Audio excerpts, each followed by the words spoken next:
Dala kai sauri. To na gode.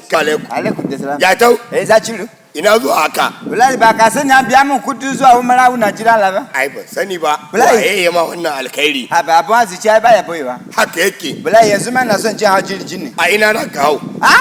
Ko ina ma na hawa jirgi a filin jirgin sama din nan Najeriya ko ina ma na hawa jirgi. Ko ina. Ha ba hankali kwanciyai. Ai bari ka ji. Ina jin ka. Yanzu ne zaka hawa jirgin sama a Najeriya hankalin ka kwance. A Najeriya? Ko da ma ba nan. Emina. Kai bari ma ka ji. A dan zaka hawa jirgi idon ka ya nuna ba ka da lafiya za ka maka ka je ka nuna ma kai ka yi ma turki.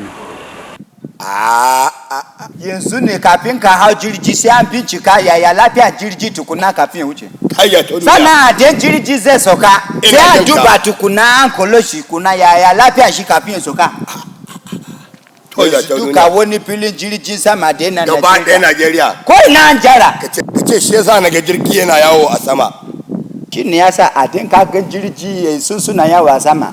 To a din ka yi bincike yana neman jirgin sama ne saboda zuwa Captain Rabiu Hamisu shi ne yasa yanzu hankali baya tashi. A jau. Wannan da ka ambaci sunan shi a ina yake wanda Allah ya kawo mana shi. Kana ji.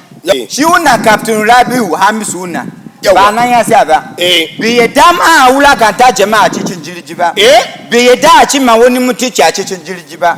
A dai ma ba ka ji Hausa ko ba ka ji Turanci ko ba ka ji waye. To da zuwan Captain Rabiu Hamisu cina yanzu filin jirgin sama an samu komai. Na ji daɗi wannan haɗuwan da ne da kai. Goma in je in gaya maka kawuna da ya fasa goma ya tafi. To a sauka lafiya. Da ta duniya.